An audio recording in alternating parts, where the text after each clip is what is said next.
vazhdu logjikën e zotit Shkurti. Keni qenë në këtë studio në muajin shtator, keni thënë që jeni për një foltore, po a është kjo foltore që ju kërkuat? Po nuk jam mund që me kërku foltorët. Unë mendoj që foltorja, hapësinat për me diskutu, për me debatu janë gjithmonë. Çdo demokrate ka drejt të kërkojë diçka. Pra të hedhë një ide. Një oazë i domosdoshëm në demokraci, në vdekje, siç është rasti i Shqipërisë. Po marr krahasimin e 21 janarit me sot. Atëherë kishte një demokraci model në Shqipëri që u thote botërisht, një demokraci funksionale dhe 2 vite mrapa u bë rotacioni në mënyrë demokratike. Sot gjitha mediat prestigjioze e konsiderojnë Shqipërinë një narkoshtet dhe kjo është një nga arsyet pse nuk kena atë reagim popullor, sepse kena një sistem survejimit kapilar, kena një shpopullim që sipas Eurostat ka 1.1 milion banor që janë largu nga Shqipënia dhe ju folët shumë për objektiva, për strategji. Partia Demokratike po bën detyrën. Kena një vend, cila detyra? Jo shpjegoj. I ka çuar deri në fund. Kena një vend që sipas Eurostat edhe një herë ka 20% varfënie ekstreme të popullsisë dhe 40% e kësaj popullsie ka rrezik me ranë në varfënie ekstreme. Në Pisa jena të fundit në rajon për arsimin, në për klimën e biznesit të fundit në rajon. Pra gjitha këto i japin 1.100 arsye shqiptarëve me huj ose pa huj me protestu. Jam dakord me këtë pjesë. Partia Demokratike ka detyrimin politik, detyrimin moral me kriju hapësina për qytetarin. Denoncimet, gjitha denoncimet, se këtu flitet për pagesa molotovsh. Ne nuk duhet harrojmë që kena të bëjmë një parti politike e cila ka bërë gjitha denoncimet e gjitha skandaleve. Dhe ja drejtësia që shihet si diçka e jashtëzakonshme dhe historike, më shumë se sa drejtësi historike ka bërë lajme bombastike. Çfarë do të thënë? Drejtësia e sotme pra nuk ka marrë asnjë çështje nga fillimi në fund vet e para. E dyta, drejtësia në gjithë këtë periudhë ka forcuar, pra veprimet e kësaj drejtësie kanë forcuar dhe kanë konsoliduar më tepër pushtetin dhe kanë dobësuar opozitën. Edhe fajin drejtësia për këtë pjesë? Jo, shpjegoj, produkti ky është, sepse një drejtësi që po shkatron korrupsionin e një qeverie të kur drejtësia të ftohtë edhe një herë pra, të futë në para burgim. Jena të fol për produktin. Zyrtarët më të lartë, makinat elektorale të partisë pushtet. Për asnjë krim elektoral e para dhe e dyta gjitha ato krime që ju flitni janë coptu në për shembull rasti i incineratorëve.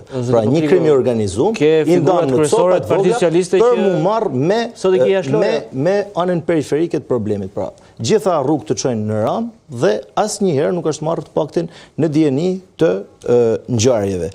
Pra në këtë sens Partia Demokratike po kryen detyrën e saj. A është e mjaftueshme kjo lëvizje? Për mendimin tim jo. Sot ne duhet mushim sheshet si në Serbi. Por dakord, Partia Demokratike pas ka problemet e saj të organizimit e lëvizjet e reja, po Partia Demokratike nuk ka monopolin e bulevardit. Edhe 2 parti tjera, pra që janë të zhveshura nga këto kritika që i bën Partisë Demokratike, pra qoftë kjo historia me Molotov, qoftë kjo ideja mos frymëzimit, nuk na lën askënd me shku në protestat që thirrën 2 partitë e reja tjera opozitare.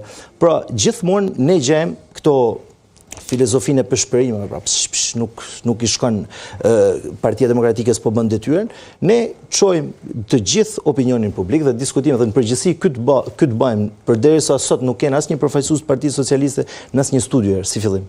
Nuk vjen asnjë përveç zotnisë që pas ka kanë ish përfaqësues të Partisë Socialiste në Vlorë. Pa thënë pra dakord. Nuk kena përfaqësues Partisë Socialiste që ndalin studio dhe i gjithë debati publik për shkak të kësaj mungese sillet sa faj ka opozita. Unë kam thënë edhe herë tjera.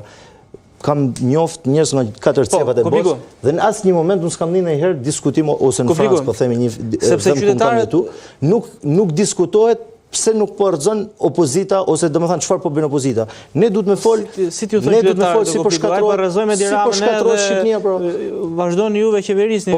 Qytetarët po thonë ne kemi 1001 halle në shtëpinë tonë. Nuk kemi mundësi që të vim nga thoni hallet këtu para kryeministrisë, para shkaktarit kryesor.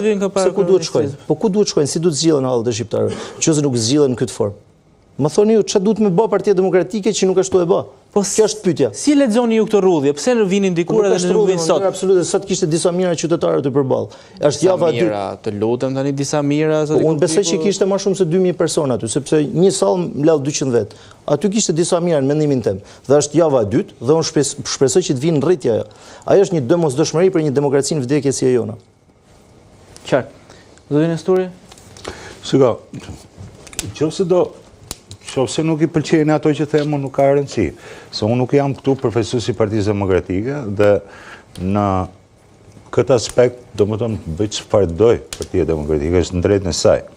Unë thash vetëm çështjet që kanë bëjnë me mënyrën dhe si shikohet politikisht, dhe duke parë si klasë politike dhe jo si